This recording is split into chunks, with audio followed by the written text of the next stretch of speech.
Hello everyone, good afternoon. We are group 5. Now we will do week 2 class activities. These are our group members. Hello everyone, good afternoon. My name is Chu Yuan, and for the first question, the primary objectives of financial reporting is to provide useful financial information to external users to help them make informed economic decisions. This includes assigning financial position and performance. And the second is provide a fair and accurate representation of a company's financial health. The next is assist investors and leaders in determining the risk and returns of engaging with the business. Okay, for this question, faithful representations and relevance are both qualitative characteristics of useful financial information, but they serve different purposes. The relevance ensures information is decision useful and faithful representations ensures it is trustworthy.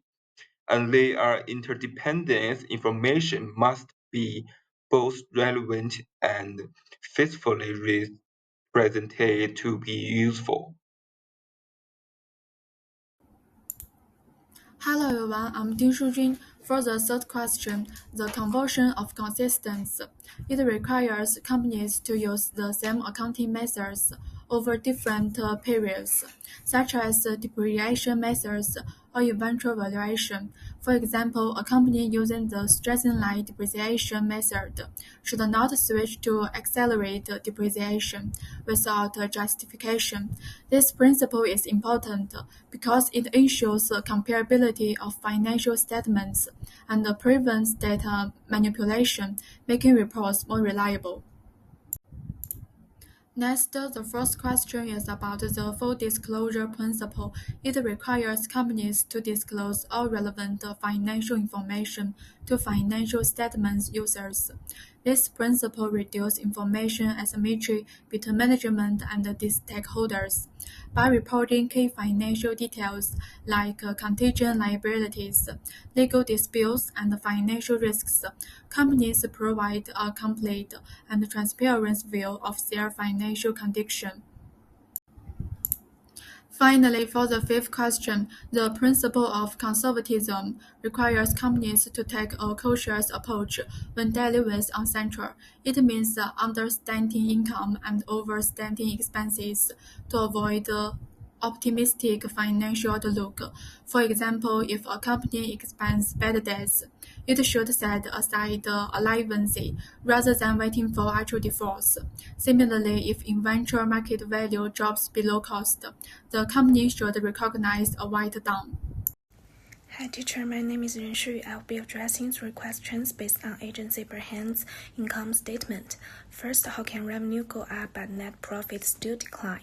If you look at the chart, you will see that agency earned 485.76 million ringgit in revenue, yet post a pre-tax loss of 102.19 million ringgit.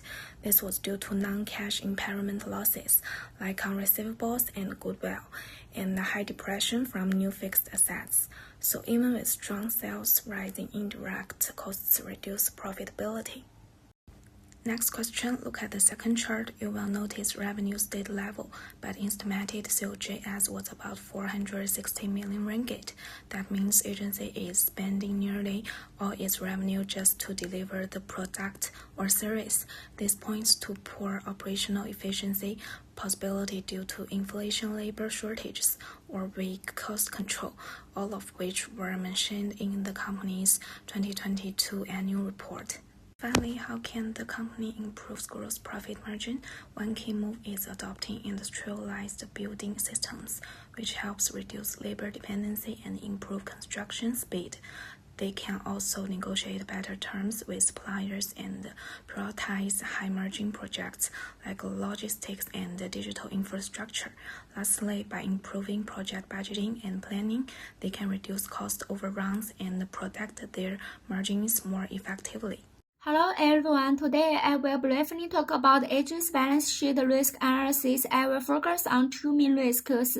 Now look at the first one. As you can see, the company's current liabilities are higher than its current assets, which gives a current ratio of about 0.9 or than 1. This means the company may not have enough cash assets to pay short-term debts. The key risks are it might default on trade payable and back loans. Operations may be interrupted if suppliers or workers are not paid. It may lose suppliers' trust and face legal issues.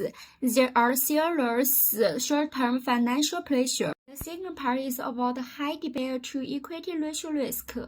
The company has a debt-to-equity ratio of 0.65, which looks normal, but the problem is large accumulated loss. This means the real equity is weak. The company is relying too much on debts, which increases interest costs. In bad times, it has less flexibility and it may struggle to get new loans or investors. So overall, the company faces both short-term liquidity risks and long-term equity pressure and need to manage cash and debts carefully. That's all. Thank you. Hello, this is Cheng Jingxin, and I'm in charge of the part of measures to improve liquidity. There are three types of risks are listed here. One is liquidity risk, the second is capital structure risk, and the last one is debt repayment pressure. They all have their corresponding measures. For the liquidity risks, I highly recommend the company to fasten their collection of trade and other receivables. They can also dispose of non-core assets and leasing equipment, as well as they can tighten their operating expenses and postpone capex. Because in the firm, you can see their cooperation expenses are really high. For the second, capital structure risks, they can issue the new equity shares to increase the capital, and also they can introduce strategic investors. The last one would be the retained earning through cost control and efficiency gains. And for the debt repayment pressure, I highly recommend them to renegotiate with the banks for loan restructuring or rollover. They can also to extend the payment terms with suppliers.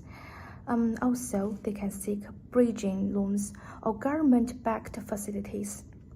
You can also see the reasons listed here, but because of the length of time, I couldn't really go into details. Thank you. Hello everyone, my name is Chen Mo, and now I will talk about the interpretation summary and application part. When companies' liabilities grow excessively, it may face higher debit burdens, liquidity risk, and even solvency issues. This is particularly concerning if the debit is short-term and the company struggles to generate enough revenue to meet its obligations. For agents-bearer, a rising liability position could mean financial distress if not managed properly. Now, why is cash flow from operations more important than financing cash flow in the long run? Operations generate sustainable revenue while financing relies on external debit or equity, which isn't a long-term solution. If a company continuously depends on financing, it risks accumulating excessive debt, increasing costs, and losing investor confidence. So what should a company do if profitability ratios show a declining trend? The key actions include improving cost efficiency, enhancing revenue streams, and optimizing financial management, cutting unnecessary expenses, diversifying products or markets, and restructuring high-interest debt can help stabilize profitability and restore financial health. Okay, that concludes our presentation. We appreciate everyone's time and attention. Thanks for watching.